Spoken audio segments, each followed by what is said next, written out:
গৌৰৱ গগৈৰ দেউতাকে কৰি যোৱা ভুল সিদ্ধান্ত এটাৰ বাবে মই গালি খাব লাগিব নেকি? যিটো কাম কংগ্ৰেছে বেয়া কৰি থৈ গৈছে তাৰ কাৰণে ক্ষমা কংগ্ৰেছে খুজিব নে মই খুজিম? কংগ্ৰেছে বিধানসভাত প্ৰস্তাৱ লৈছিলে যে ট্ৰাইবেল কৰিব লাগে কাকো ক্ষতি নোহোৱাকৈ। এইটো কি কথা যে ভাত খাব লাগে কিন্তু কাঁহী বাতি নাথাকিব? এইটো কেনেকে হ'ব পাৰে? গতিকে গৌৰৱ গগৈৰ দেউতাকে কৰি যোৱা ভুল সিদ্ধান্ত এটাৰ বাবে মই গালি খাব লাগিব নেকি? এই কথাটোতো চবেই জানে। গতিকে সেইকাৰণে আমাক কোনেও বেয়া নাপায়, সকলোৱে জানে যে আমি সিনচিয়াৰলি এইবিলাক কাম কৰিব চেষ্টা কৰি আছো।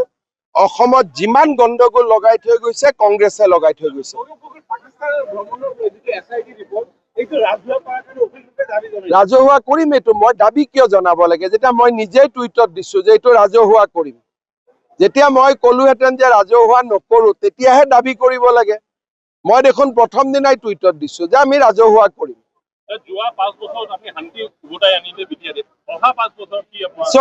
বিটিএডিত আমাৰ আটাইতকৈ ডাঙৰ যিটো সমস্যা যে চৰকাৰৰ পৰা আমি ইয়াতে বছৰি 1000 কোটি টকা দিওঁ, ৰাস্তা বনাব সেপাৰেটলি টকা দিওঁ, দিল্লীৰ পৰা টকা আহে, কিন্তু সকলোৱে জানে যে মানুহে আজিও মই সুধিছো অৰুণোদয় কোনে পাইছে? মানুহেতো মিছা কথা নকয়, সকলোৱে হাত উঠাইছে আমি পোৱা নাই। এতিয়া যদি মই নলবাৰীত এখন মিটিং কৰো, কোনে পোৱা নাই? 20% মানুহে হাত উঠাব নাই পোৱা, 80% মানুহে হাত উঠাব পাইছো।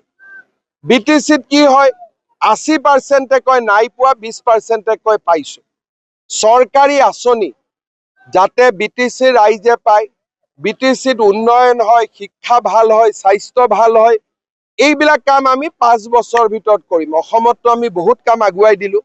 এতিয়া আমি বিটিচি খনত হাত দিব লাগে, বিটিচি খনকো আগুৱাই লৈ যাব লাগে।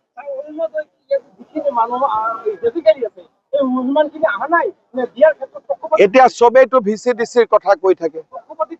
মানে সকলোৱে অসমত নিয়ম কি যে প্ৰত্যেকটো পুলিং ষ্টেচনৰ পৰা পাব, এক জাগাৰ পৰা নাপায়।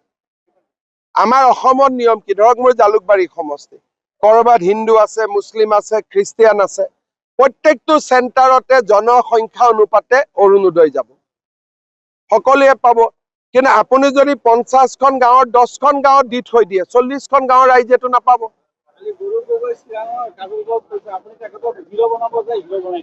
হিৰো বনাৰ কাৰণে তেওঁৰ মিটিঙত 300 মানুহ, মোৰ মিটিঙত 10,000 মানুহ। গতিকে হিৰোৰ মিনিংটো কি? গতিকে তেওঁ হিৰো মানে কাক বুজে বুজি পায় নে নাপায়? তেওঁ হিৰো হয়, তেওঁ হিৰো হোৱা মানুহ আছে, কিন্তু য'ত তেওঁ হিৰো মোক তাত হিৰো হ'ব নালাগে। আৰু মইতো আজি ফাৰ্ষ্ট কালি আৰু আজি মিটিং কৰিছো। এটা কথা ক্লিয়াৰ যে বিজেপিৰ ফালে বহুত মানুহ এইবাৰ ওলাই আহিছে। আগতেওতো মই মানস চেৰফাঙত যোৱাবাৰো মিটিং কৰিছিলো, শিৱনাথ বৰ্মা উঠিছিলে, কিমান মানুহ হৈছিলে, আজি কিমান মানুহ। গতিকে বিজেপিৰ প্ৰতি ৰাইজ বহুত ওলাই আহিছে, কিন্তু ভোট দিয়া দিনাখনলৈকে থাকিব লাগিব। এইটোতো ডিপেণ্ড কৰিব। 21টা পালেতো অকলে কৰিম, 16টা পালে অকলে কৰিম বুলি ক'লেও কৰিব পাৰিম জানো? কৰিবতো নোৱাৰো। চাওক, হাগ্ৰামায়ো দাবী কৰিছে ছিংগল লাৰ্জেষ্ট, প্ৰমোদ বড়োৱেও দাবী কৰিছে ছিংগল লাৰ্জেষ্ট। এই গোটেই দাবীবোৰ লাষ্টত মিলাই ল'ব লাগিব, কাৰণ দাবীটো পাব্লিকেহে কৰাব, সেইকাৰণে মই দাবী কৰা নাই। চাওক, এইটোৱে কথা যে চিফ হওক, ডেপুটি চিফ হওক, মই কোনো মোৰ আপত্তি নাই, কিন্তু ৰিজাল্টৰ দিনাখনলৈকে ৰখি ললে হ'ল। মানুহে কৈ আছে, মইতো কোৱা নাই, পাব্লিকে কৈ আছে। ভিচিডিচিটো এটা মন্দিৰ, শিৱ মন্দিৰত ফুল বেলপাত চলে, আৰু ভিচিডিচিৰ মন্দিৰত গান্ধী চলে, এইটোৱে বিটিচি। চাওক, মোৰ কাৰো লগত, আপোনালোকে জানে প্ৰমোদ বড়ো, হাগ্ৰামা, মহিলাৰী, কাৰো লগত আমাৰ একো শত্ৰুতা নাই। কাৰণ বিটিচি ইলেকশ্যনৰ পিছত কি পৰিৱেশ হয়তো আমি কোনেও নাজানো। কিন্তু এটা কথা ঠিক যে হাগ্ৰামা, মহিলাৰী, প্ৰমোদ বড়ো একলগ হৈ থাকিলে মোৰ কাৰণে ভাল, তেতিয়া আমি ভাল পাওঁ। এটা VIP পাৰ্টি বুলি নাই জানো? কি আছিল?